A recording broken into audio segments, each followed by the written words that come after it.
Hi everyone, good day! In this video, I'll be teaching you how to lock or to unlock FPS in CS2.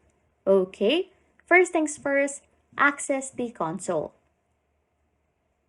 Next is to enter the command by typing FPS_max in the console. Next step is to unlock FPS.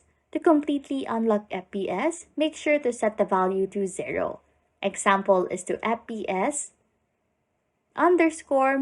0. For locking the FPS, just choose a numerical value to set a specific FPS limit. For example, 30, 60, or 144. Lastly is to adjust FPS.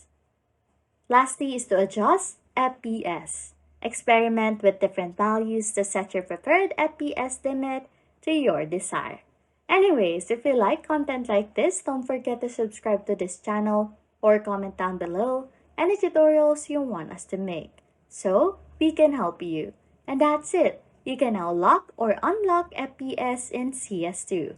Thanks for watching and happy scrolling.